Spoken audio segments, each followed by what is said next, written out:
The healer is a significant identity, and it's not entirely clear where and how it emerges, other than that my sense is it is life. It is the code of the ecology to move towards a sense of beauty, a sense of complexity, a sense of grace, a sense of awareness. So in that sense, the healer emerges out of the transcendence. It emerges in the space between two words. It emerges in the space between two people, in the space between concepts. The healer is the identity, the pattern of thinking, feeling, speaking, and doing that in many ways transcends the identity. It is the luminous and transcendent force. Now, if we look at the most graceful metaphor or symbol for the totality, we come up with the sphere. The sphere is infinite and it is one. You can build a sphere from 1 trillion different particles or dots, and it is one. You can build a sphere from 1 trillion different planes or lines, and it is one. It is the nexus of the two polarities of up and down, left and right, and it is one. So as we look at the sphere, the larger sphere, that in turn is composed of an infinite number of particles, of objects, of ideas, we can see the connection or the birth of the human identity, often referred to as the ego, the human identity, as a conscious pattern of thinking, feeling, speaking, doing, and being, through which one can observe as a distinct entity the larger ecology, and thus the larger self, the larger identity. So the smaller identity is then in a position to observe and relate to the larger identity. There's a larger pattern of thinking, feeling, speaking, doing, and being, and so much more. That is the ecology. And there's the smaller pattern, which is every human identity. Identity, a pattern that a consciousness identifies with. And this creates both a reality and an illusion of distinction, of relationship. Because you can't have a relationship if there's no other. So how do you create the other? Well, you have to identify with parts. But do the parts exist outside of the whole? And the answer is no, they do not. The parts exist in the context of the ecology. Take away the ecology and the parts are not there. But with the ecology giving rise to the illusion of identity, the illusion of parts, and this comes through language, because language is the art of creating the illusion of parts. Language will tell you that this is a thumb and this is a forefinger. It sounds like two different parts, except that neither exist without the hand, so they can't be that distinct. And the hand doesn't exist without the body, so we can't be that distinct. And the body does not exist without the ancestors. Take away a single chain in the long line of ancestors, and the body doesn't exist. And the ancestors don't exist without oxygen. Take away the trees, and the ancestors don't exist. And the trees don't exist without soil. Take away the soil, and all the plants die. And the animals don't exist without plants. Take away the plants, and the animals die. And the earth, the rock of the earth, doesn't exist without gravity. If you take away gravity, there is no pulling towards a dense matter. And if you take away gravity, the universe doesn't exist, certainly not in its current form. And if you take away the universe, what exactly is there? Whatever it is, there is a connection. So the illusion of parts is a creative expression that leads to the possibility of relationship, a relay. How's it over there? How's it over there? How's it over there? How's it over there? You can't have a relationship. You can't have a dialogue if you don't have parts. And you can't have parts without language, because language is the knife that says that this is different from this, and this is different from this, and this is different from this, and this is different from this, and this.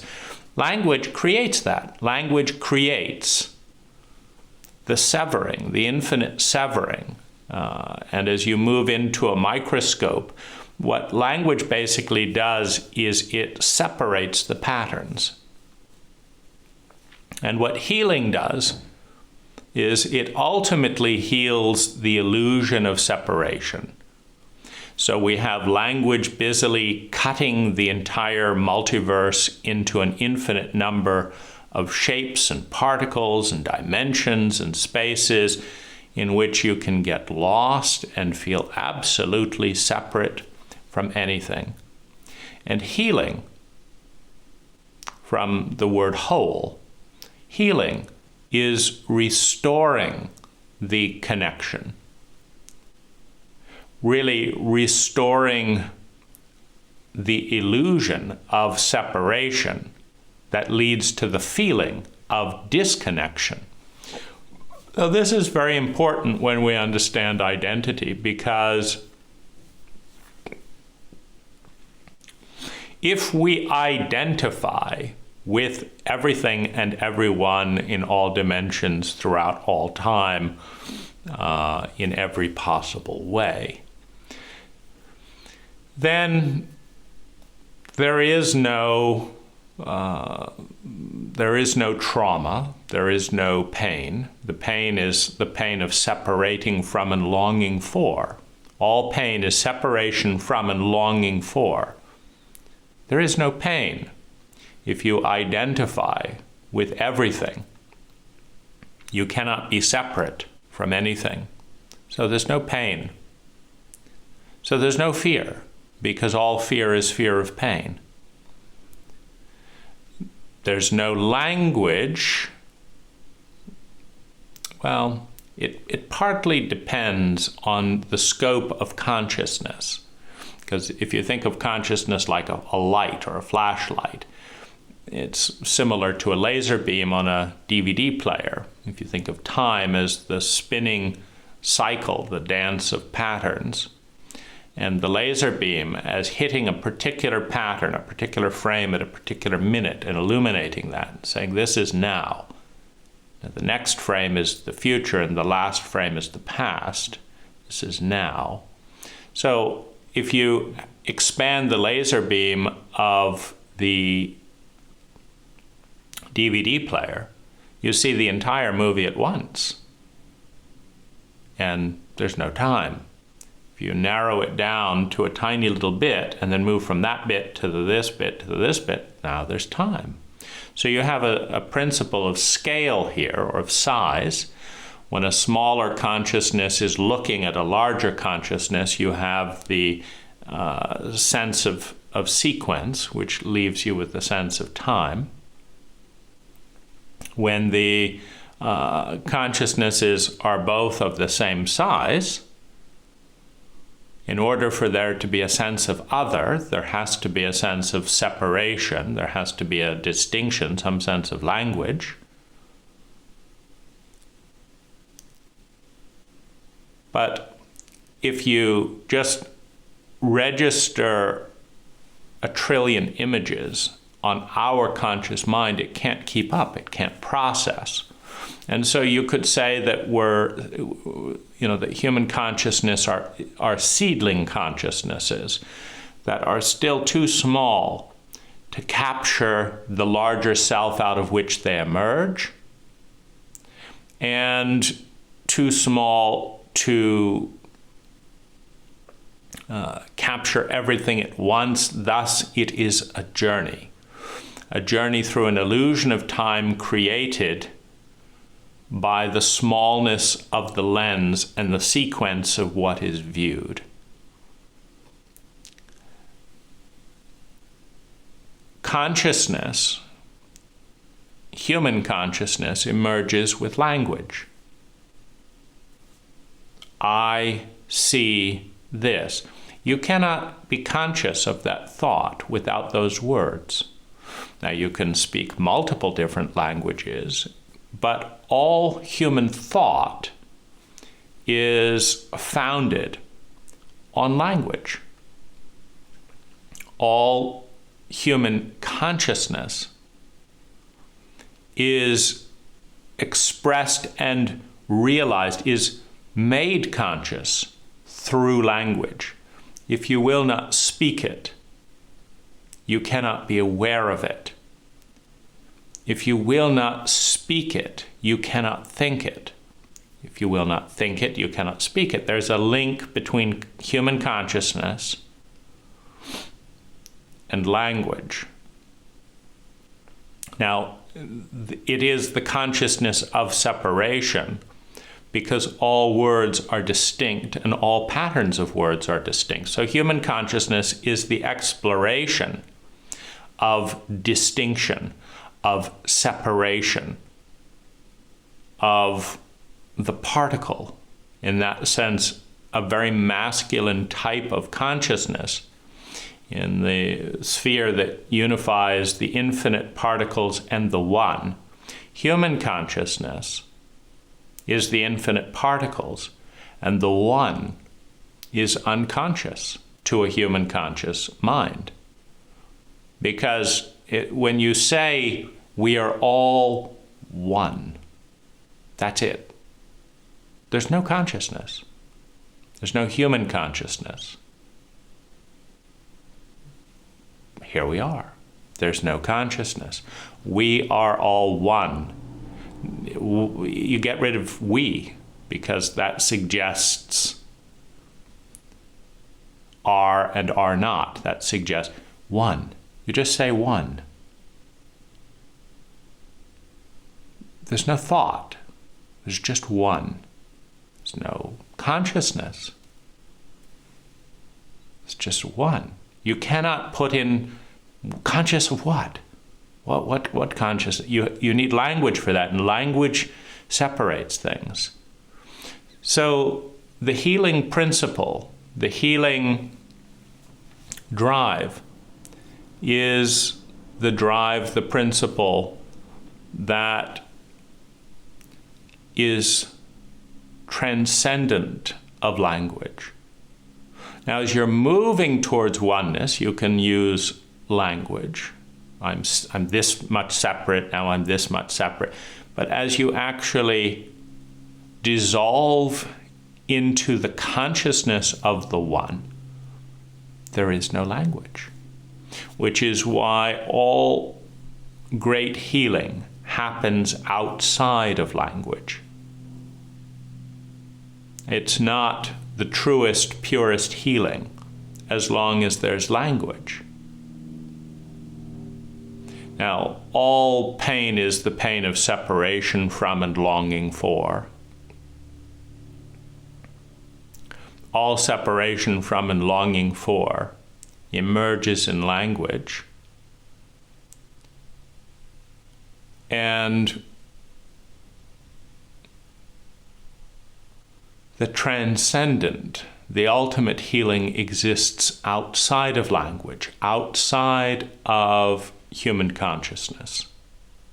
The consciousness that is founded on distinction, on separation, the distinction of one word from another, referencing a perceived pattern. But it is a perceived pattern through the word. We perceive the pattern of hand through the word hand. It doesn't actually exist as a distinct pattern. There is no hand without the body. There is no body without the earth. There is no earth without the universe. So we're in the domain of illusion. And so the interesting thing comes to consider, what is this about? What is this illusion about? What is the nature of human consciousness? And what is our role within that probability field, actuality field, possibility field?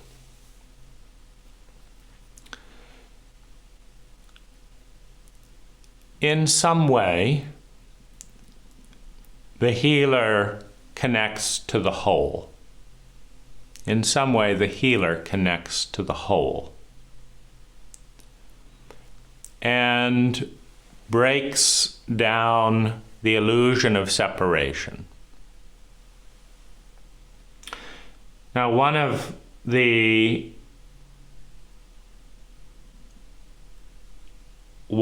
movements of love, the movement towards empathy, for example, is the acknowledgement of the interconnectivity of all things. The movement to transcendence is trust in and acknowledgement of the interconnectedness of all things. Because when I transcend my human identity, I don't stop to exist, but I'm moving beyond language. And so when there is fear of the unknown, we're talking about fear of the whole. When there's fear of the whole,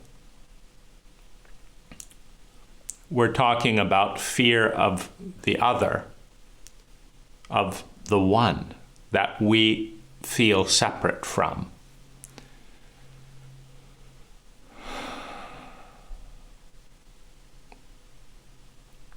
Am I lovable? Will I be welcome in the one? Can I return to the place from which I came before language, to the awareness of unity, the awareness of the one? And this is the riddle of human consciousness, because if I do not believe that I am lovable, if I am certain that I am unlovable, I am part of the one. And I will project myself onto the one. I can't love myself, so once I return home, once I return to the sphere is not going to want me. I don't want me.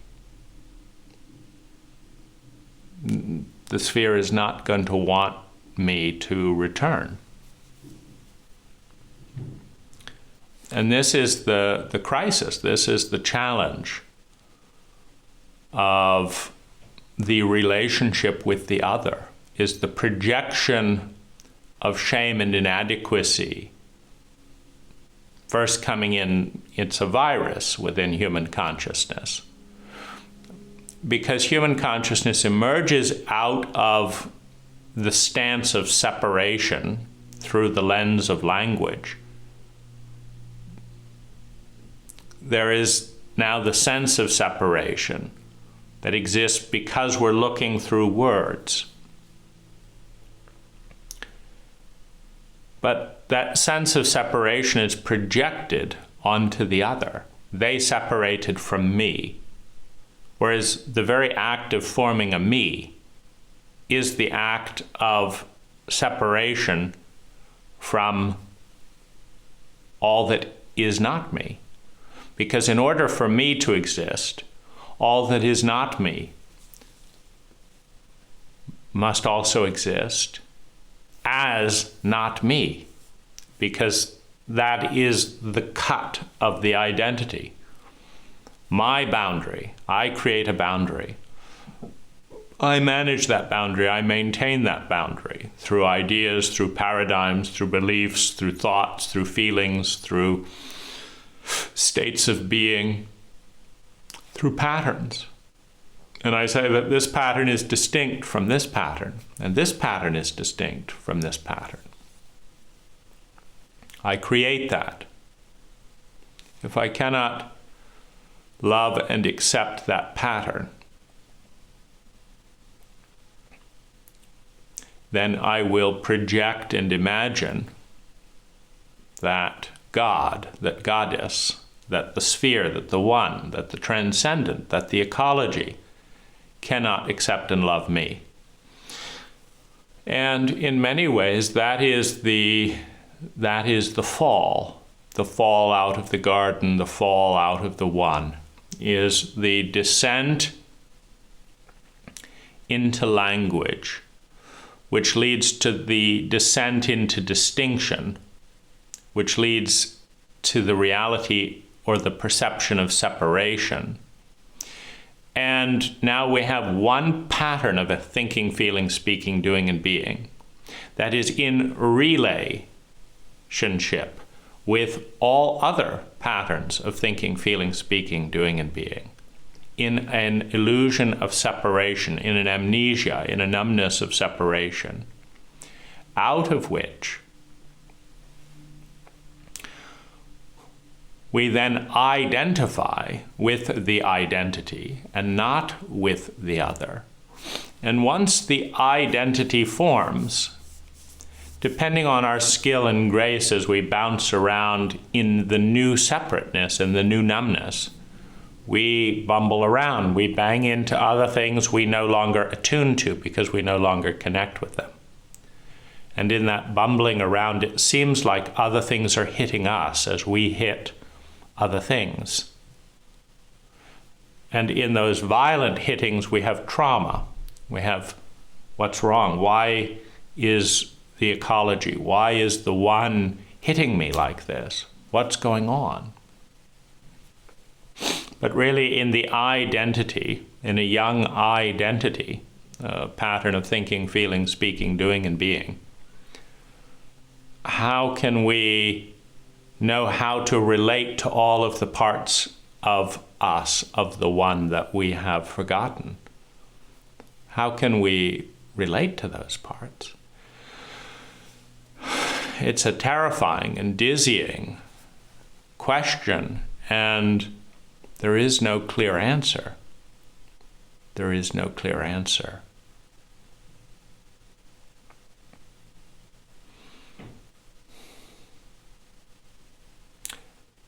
The healer in me has a preconceptual sense before language, before shape, before form, of a field in pastel colors without sharp edges, of a field of grace, of a field of beauty, truth, and goodness. There is the sense of this field. And it is a transcendent blessing. It is both a movement into the energy field beyond words and thus beyond human consciousness. but it's also a guidance system towards the restructuring of consciousness, the restructuring of relationship between cult or culture and the sphere, because every cult or culture is an identity, a pattern of thinking, feeling, speaking, doing, and being. It is an identity that is and feels separate from all other identities, all other cults and cultures, and separate from the one. And yet, how do we navigate? How do we find the way to bring those together in some way? Because there's a lot of, in our identity, there's a tremendous amount of fear. A tremendous amount of fear that our separation emerges from our unlovability, that our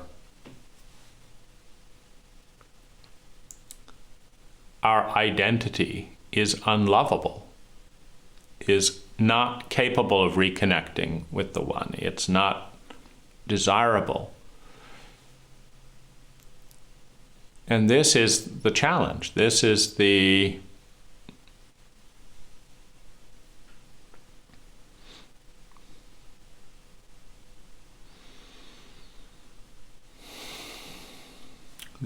descent. This is the fear. This is the crucifixion in many ways, because the whole, the one, the innocence, the transcendent keeps coming to us as air, as food, as beauty, as life, as warmth, keeps coming to us. And in the blessing of the one, in the blessing of transcendence, there is the softening, the forgetting, the letting go of the identity to form a more fluid identity, a more of a we-identity, a pattern of relating, of thinking, feeling, speaking, and doing that connects.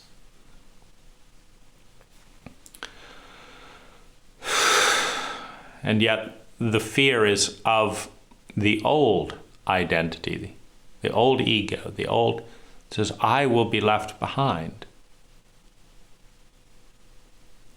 But the leaving behind is not a leaving behind of shame, and it's a evolution. The part that is afraid of change, that is afraid of being lost, is also the part that is afraid of evolution, of the journey from I was this and this happened and this happened, and now there's a new form, a new pattern. Because all evolution is the evolution of simple, crude, separate models of reality to more graceful and complex and interconnected and interdimensional, cooperative and transcendent models of reality, which replace. You draw a triangle, it's very clear and solid, and you can grasp it with your conscious mind. If you draw a million different planes to form a perfect sphere, you can get the one, but grasping a million different planes and frames and lines that make that sphere is much more difficult.